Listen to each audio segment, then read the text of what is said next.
Welcome to the Library Love Fest podcast. I'm Virginia Stanley. I'm Lainey Mays. And Essie Ramirez. We are the library marketing team at HarperCollins Publishers.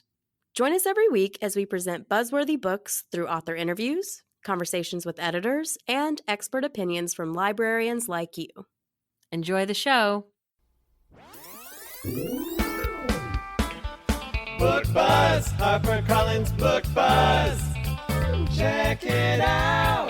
Do-do-do, Book Buzz, HarperCollins Book Buzz. Brought to you by Library Love Fest. Hi, everyone. This is Lainey from the Library Love Fest team. I'm very excited for our guest today. I have an interview with Danya Kukafka. Hi, Danya. Hi, thank you so much for having me. Of course. We have had so many people so many librarians loving Notes on an Execution, your upcoming novel. And I knew I had to have you on the pod because we are both true crime fans. So I felt like we had to have a good conversation. I'm excited. So just a little bit about you for our listeners. Internationally bestselling author of Girl in Snow. That was your debut novel, released in 2017. It was a national bestseller, Indie Next Pick, a BNN Discover pick, and the list goes on. And it has been optioned for a TV series currently in development. And you currently work as a literary agent. So that's fun. Get to know both sides of the business. Yes. But we're here to talk about your upcoming novel, Notes on an Execution. Fantastic read, totally blew me away and so thought-provoking and just characters that won't leave anyone's mind for a long time. So can you tell the listeners a little bit about the book? Yeah, thank you so much. That was a great little intro. So this book is, as you mentioned, about a serial killer, but actually it's not really about him at all. It's actually about the women in his life who are deeply and permanently affected by his crimes. So the novel opens in a prison cell 12 hours before Ansel Packer's execution. Ansel is a character you might recognize, especially if you're a fan of true crime. He's a middle-aged white guy who is very much guilty of what he's been imprisoned for. So while the book counts down to his execution at the hands of the state of Texas, it tells a much more complicated story about the web of women affected by his violence. So you have his mother, Lavender, who is forced to abandon him at a tragically young age. You have his ex-wife's sister, Hazel, who watches her twin decline in her marriage to Ansel. And you have Safi, the detective who hunts him down for decades. So these women really take up the meat of the book, telling the story both of Ansel and his life, and of the long tentacles of trauma and endurance that male violence always inevitably leaves behind. Wow. Yeah. And it's our lead read pick for the winter 22 season. That had to be super exciting news when you got it. Oh, I mean, there was a phone call in which I just jumped around screaming. I was so excited. Yeah, it's a big deal. And much in-house love for it. I'm on that committee and I can just tell you all of the things in our group was just like, you have to read this book. It's so good. It makes me so happy. Thank you guys. I still kind of can't believe it. Believe it. It's coming. So you have so much kindness in this book towards these women that surround this man's life and his victims, but at the same time balancing this larger question of like human flaws and are we good or are we bad? And you can be more than one thing. And how we deal with like this hand that we're dealt. And I think you just do it so beautifully, not even the writing, just very much like book clubs are going to go crazy because there's so much to discuss. And like I said, a lot of in-house love, but as well as out of house love. So Britt Bennett said, examines a culture that romanticizes men who kill while also exploring the lives of the overlooked women altered by this violence. Ivy Pacoda, unflinching and unromantic, yet wrenching and devastating in equal measure, never falling into the easy trap of sensationalism. Notes on Execution pushes women to the forefront of the narrative that has too often overlooked them, and they all suffer. So those are just a few quotes, but the quotes go on. Like it's so wonderful. And I think that those capture everything you're doing. Very Thank you. I had another very serious pinch me moment when those blurbs came in. It's It's really crazy. exciting. Yeah. Yeah. So onto the question. So I know you speak in the note from the author in the galley, kind of a behind the book, telling the story of how you wanted to tell the story of women in the serial killer's life. So how does this differ from your first book? And why did you decide to write this story? Oh my goodness. It differs in many, many ways from the first book. So my first novel, Girl in Snow, is a pretty, it's a twist on the classic whodunit, right? So at the beginning of the book, you have a body of a pretty young dead white girl. And at the end of the book, you have a killer, and you know who the killer is. And I mean, I like to think it's a little more complicated than that. But that one is a twist on the whodunit. I tried, to change structure, play with development of characters, things like that with that book. But in the end, it does sort of lean into that structure. And Notes on an Execution absolutely doesn't.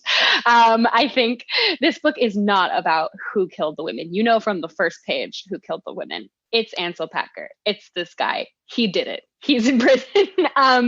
So the main question of the book is not who did it, which I think is what differentiates them the most. I think this book asks a little bit, I hoped that it would ask some deeper questions about what it means to love bad men, to lose bad men, what it means to ask for justice in terms of violent crime. Like, what does justice actually mean? Like what is the satisfaction of justice in a case like this where everything is basically just ending in tragedy? And then also, I really wanted to investigate the trope of the female detective. And that was really fun for me too, because, I've seen pretty much every female detective out there. I love them all, and I wanted to do something a little bit different. I love that. I really didn't think about the female detective trope, but I really like that. It's funny because you say justice, and I'm going to skip down to my last question because I said justice is a big theme that we are exploring here, but usually, there's sometimes an answer and it doesn't always feel finite, and there's always more evil to kind of contend with in the world. But what was it like to deal with justice in a story that you're concocting? Like, you get to say what happens in the book. Did that change when you were writing? Yeah, I mean, it changed a lot as I was doing research about the death penalty, actually. That was the most jarring experience for me, was reading. I did a lot of, reading firsthand accounts of people who've had loved ones murdered and then gone to watch the executions of the murderers. And it's an incredibly varying spectrum of people who found it satisfying, people who hated it, people who refused to go because they thought it was wrong. And ostensibly, the death penalty is for the victims, right? That's the idea. It's for the sake of the victims. It's justice, it's reparation, it's vengeance, whatever. But it doesn't really do anything other than kill somebody. I mean, in the end, it's just more death on top of death. Cool, fun themes for today. Some death on top of more death. But I think the idea of justice is what we chase when we ask for the death penalty, and we never are going to get it. I think this book, I like to think this book takes a pretty staunch anti-death penalty stance, just in the sheer pointlessness of it. But every reader can come away differently. Yeah. Unless you're like Ted Bundy, who has like 10 lives, and you're well, maybe it's like, maybe we need to revisit some thoughts on that. Yeah, but, there's a point in the book where the character wishes for an air shaft like Ted Bundy, because he just like bails straight out of there. Yeah, you're just like, I mean, who was on duty that day? But anyway, so also, speaking of Ted Bundy, which I never want to say that in my life again, but in the note at the beginning of the book, you say average men become interesting when they start hurting women, and you wanted to look into that. And so you mentioned the Ted Bundy Zac Efron movie, which I totally agree. I always say it's like if Ted Bundy wrote it himself. Like, it was very it was so bad, right? I'm just like, I couldn't believe it. Yeah. Yeah. And the whole point was Liz's story, and she didn't get a story. She just sits there and cries for the whole movie. It's unreal. Yeah. I found it truly upsetting to watch. It was really bad. Yeah. But I totally agree with that. But like, why do you think there is this greater question of this infatuation with these men? And why are we fascinated by it? I know that's a large question that you can answer probably in like 10,000 pages of a book, but I mean, that's the question I'm also asking with this book. I don't have an actual answer for it. I do think, with Ted Bundy specifically, what people I think love about Ted, I've watched all the Ted Bundy content out there, and there's a lot of it. And I sort of stepped back and thought, like, why are we so interested in this? And actually, I think for Ted Bundy specifically, it's because he appears so normal, right? Normal in quotation marks. He is able to fit into society in ways that other famous killers like, Jeffrey Dahmer are not able to fit into society. Like he had so many people fooled on a daily level that I think that makes him particularly interesting to people. But I did have a moment when I was watching, I can't even remember which Ted Bundy content it was. It was like one of the multiple tapes of his that have been released over the past few years. And I was like, why are we still doing this? It's been so many years since this man was convicted and killed, and we're still releasing more, and everybody still wants to watch it. And I do think part of it is wondering how your brain gets like that, right? Like how the human brain gets to that point. And actually, I had written Ansel Packer, my serial killer in Notes on an Execution. I had written him in the third person to start. So it was told from the he, him perspective. And after watching one of those specific Ted Bundy tapes on Netflix or whatever, I came to that conclusion that the idea is that you are curious what it's like inside that person's head. And I switched the perspective of the novel to the second person, to the you. So when you're reading Notes on an Execution, you are Ansel Packer, right? The first sentence is you are a fingerprint. And I think people are curious, could I ever do something like that? I mean, I sure hope not. But people are curious how the human brain gets to that point and what it's like to live inside that brain, I think, in a very morbid way. Yeah, that's interesting. Or even maybe now that we're changing a little bit of the perspectives of it's maybe also the thought is like, what can we do to help? Like, what can we stop? And I mean, you explore that too in the book. Like, and there's what also gets you there? Exactly. And there's also the argument that women like true crime because they want to learn how to protect themselves. And I'm not sure if I really into that. Yeah, I'm not sure. I think there's something a little darker there. I don't listen to true crime to be like, what would I do if I were apprehended in an alley? You know what I mean? Interesting. Yeah, I think there's something a little more psychologically morbid in there about why we like true crime rather than just survival. Okay, that's interesting because I always say very much like, okay, well, if I'm faced with two ways to go home, I like true crime, and I know that like that one's a little less lit, and that's kind of. I mean, we think of tips along the way for sure, but yeah, also, but maybe there's definitely more of a psychology there. It's not just like, well, let me find out how to escape this killer on this road. I totally get that. Yeah, that makes sense. So you're a true crime fan, and when did this interest begin? Do you have like a certain case that you think about? Oh no, it's funny. I grew up watching network crime TV, like the really bad stuff, like Criminal Minds, Law and Order SVU was my favorite. My mom and I used to watch CSI Miami. Like my mom literally went back to school for social work because she loved Callie Duquesne from CSI Miami so much.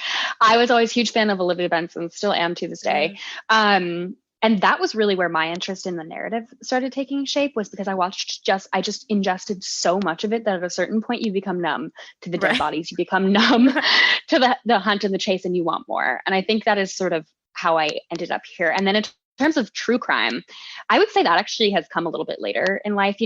I do remember growing up, John Benet Ramsey. I do remember Natalie Holloway. I do remember, those huge sensationalist cases. But those were more like, cases I would see on the front of magazines at the grocery store. Right. And I never really got into it until the internet.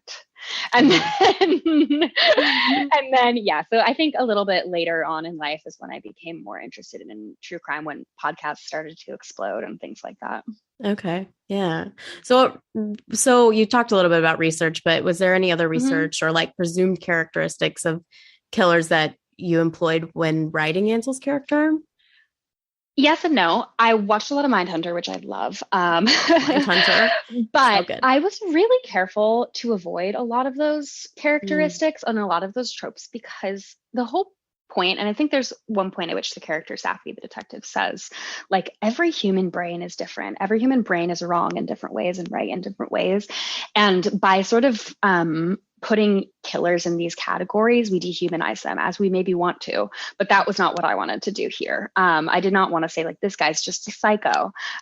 He's a person, right? And he has his own ways of thinking and living, and I wanted to make him real. So I think I used my general knowledge of having consumed so much media in that space to create him, but I was really careful to make him his own person as well. Yeah. Yeah, true.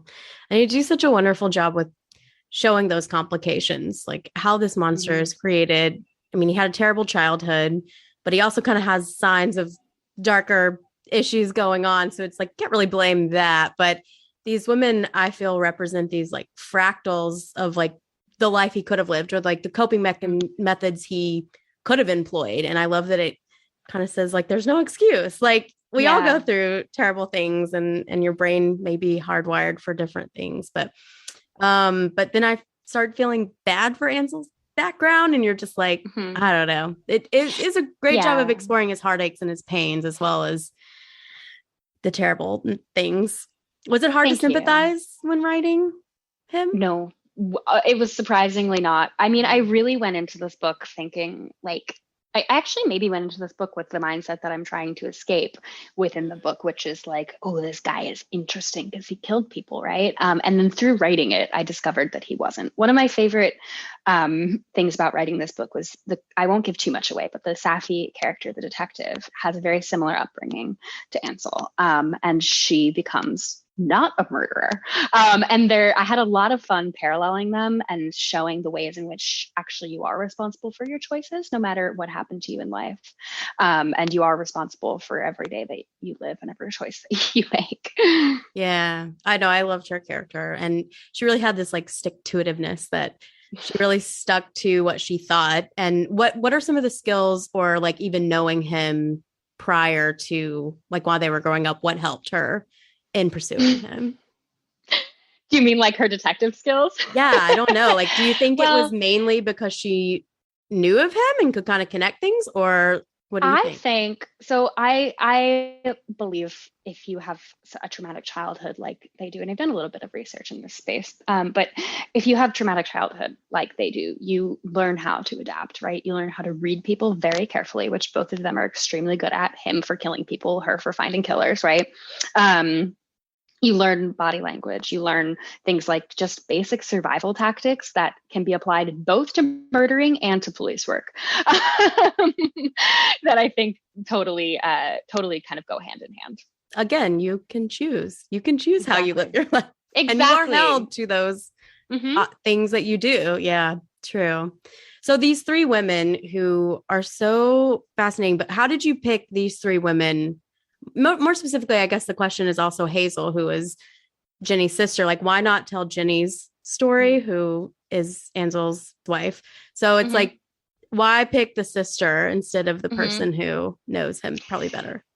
Yeah, so this book, I will talk a little bit about my writing process here, which is very, very roundabout, and I'm really hoping to not repeat this process again next time around. But I basically wrote this book. The first draft was told from Ansel's perspective directly, half of it, and then the other half was told from a character, Blue, who's not even in the book anymore, really. And she had this whole side plot, and it was like this whole uninteresting teenage drama thing that got completely taken away. So I gave that draft to my agent, said, here's my second book. And she kind of sat down and was like, no, I don't think so. Which, I'm very grateful for now. At the time was fairly devastating. So I really started over. That was when I had to re-envision the structure of the novel. So the novel takes place in 12 hours, counting down. And that was at the point where I sort of sat back and was like, okay, this told his whole life story from the beginning to the end in the first draft, and now I need to condense it and figure out a better way to tell it. And my agent also is so brilliant, and she, during that conversation, sort of said, what about the women? What about the women? And that really, really stuck with me. I sat down after that point and auditioned maybe I think about a dozen side characters that could potentially fill these roles. I always knew I would have Lavender, his mother, because she was so integral to even just like the conception of him as a character. And that was the first one I wrote. And I had Safi as a child already in that draft from Ansel's perspective, but she disappeared. And it was a huge aha moment to have her come back. And then the question about Hazel is a really good one. So I actually didn't have Jenny really at all in the first draft, and my agent had said, like, this is kind of interesting. You know, he's married.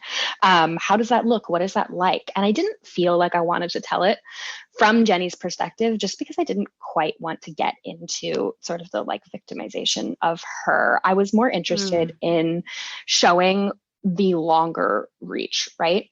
Like showing the devastation that Ansel's actions have on her sister was, I thought, just more interesting, like how far those actions really do reach. And, you know, figuring out the plot points from that point was a whole other story. But yeah, I had written, you know, 12 women and sort of found the ones that felt most natural to me. Wow. Yeah. No, I know it's fiction. This is not a real person, nor these women real people, but like I felt very much like they were at the end, where it was like, no, I know how they feel. I know what they're going through, which was the whole point, you know, tell the women's stories. And I get some also, I also like that his manifesto, which a big eye roll at this manifesto, because why do they always have a manifesto? But they have to, right? You have to have a manifesto. You're like, yeah, you tell me how to live. But I think that, you know, he writes this, he befriends someone in the prison, like he is still working really hard to feel in control till the end. And that's important to him. But it gives me some happiness that he can kind of be jolted a little when someone else has a different perspective, or like pointing out that these women, like he erased these women's futures. But just putting these women back in the narrative is something in the greater true crime community. We're all talking about that. But I think this book is a perfect example of like how we can do this in fiction, and like turning the clever killer into what did he really take away. Also, my agent during that process had a great moment in which she was like, look, this guy is not that smart. Come on. Like, he's just not that smart. He thinks he is, but he's not. And I feel like that's totally the way of many of these men, whether or not they're killers. Just generally bad men think they're really smart, right? I had so much fun playing with the manifesto in like as a way for him to believe in his own intellectualism, and to also show the reader how middling it is. No, it was perfect. I mean, I'm glad he had his manifesto in this book, not because I think manifestos are good for them, but I think that really does prove that exact point of like, they think they're in control. And maybe that's part of it. Maybe that's part of the, like, trying to figure out how it doesn't happen. Like, how do we stop them from getting away with something for this long? How do we, so that goes back into figuring out why that brain works the way it does. If we had all the answers, let me tell you, the world would be different. It would. Well, that's really all I had about the book itself, because I don't want to give anything away, but it's a truly great read. So I hope librarians out there, if you haven't read it, please get an e-galley. I have a couple of fun questions that are not about death. So okay, I'm ready. So you're a literary agent. So what was it like going from, you know, doing that to the author side? Oh, was it fun? So I've had a parallel career for about a decade now. I've been writing and working in publishing for about a decade. And I recently made the switch over. I had been working as an editorial assistant at Riverhead Books at Penguin Random House when my first novel came out. And then I left to write full time, really missed publishing, and came in as an agent about a year and a half ago. So I've kind of always been doing the double track. It has always kind of felt like, two parallel lines to me rather than a switch from writer to agent or back and forth. So it feels very natural for me. I'm like shockingly extroverted for a writer. Most are not, as like I really need constant like stimulation and socialization. And for me, the agenting life is perfect for that. So they kind of go together hand in hand for either one to work.